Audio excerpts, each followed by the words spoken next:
लोकसभा चुनाव 2024 में मायावती अपनी पार्टी के विस्तार और पार्टी की वापसी की ओर देख रही हैं, लेकिन कई सारे ऐसे नेता थे जो साथ छोड़ गए थे। स्वामी प्रसाद मौर्य, दारा सिंह चौहान, ऐसे कई बड़े नाम हैं इस फहरिस्त में जो चर्चाओं का विषय रहे कि स्वामी प्रसाद मौर्य जैसे नेता अगर शायद मायावती का साथ नहीं छोड़ते तो मायावती की बसपा आज भी उत्तर प्रदेश में अपना दबदबा दिखाती। लेकिन सबने ये बात स्वीकार करी कि पुराने नेताओं की बात अलग होती है, उनका एक्सपीरियंस समय समय पर काम आता है। स्वामी प्रसाद मौर्य को अगर देखा जाए तो समाजवादी पार्टी ने 2022 का विधानसभा चुनाव हारने के बावजूद भी पार्टी ने सपा महासचिव की बड़ी जिम्मेदारी दी।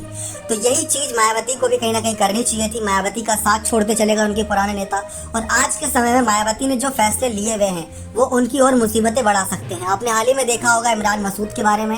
इमरान मसूद को ये लगा कि मायावती को इंडिया दल के साथ जाना चाहिए, तो उन्होंने थोड़ी बहुत आवाज उठाने की कोशिश करी, लेकिन मायावती ने उन्हें अपनी पार्टी से बाहर का रास्ता दिखा दिया। फिर इसके बाद धर्मवीर चौधरी की खबरें सामने आई। तो ऐसे कई सारे नेताओं के नाम रहे जिसको मायावती ने अपनी पार्टी से बाहर इसलिए करा सिर्फ क्योंकि वो तमाम नेता दूसरी पार्टियों के संपर्क में थे।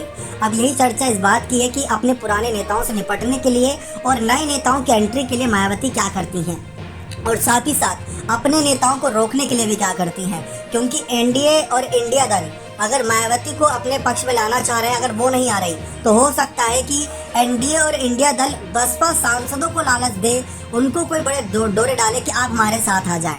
स्वामी प्रसाद मौर्य समाजवादी पार्टी में जो उनके नेताओं को तोड़ सकते हैं, ऐसे ही दारा सिंह चौहान और तमाम बड़े नेता बीजेपी में मौजूद है। केशव प्रसाद मौर्य की बात कर लें जो यहाँ पर इनको अपने साथ लाने की कोशिश कर सकते हैं। तो ये बहुत बड़ा फैक्टर साबित हो सकता है कि मायावती को अपने जनाधार भी बचाना है, अपने नेता को भी बचाना है, और अपने पास जो 10 सीटें सांसदों की है उसको भी बचाना है। खैर गाजीपुर सीट की क्या ही चर्चा करें यहाँ पर, लेकिन मायावती के सामने ये चुनौती है। लेकिन इस चुनौती को स्वीकार करना मायावती के लिए बहुत एक बड़ी कहीं ना कहीं मुसीबत होगी, क्योंकि मायावती के साथ कितने नेता मिलकर उनका साथ देते हैं, कितने दगाबाजी करेंगे।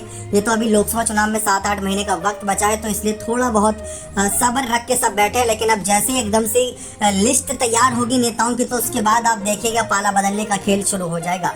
बने रहे चैनल के साथ। बहुत बहुत धन्यवाद।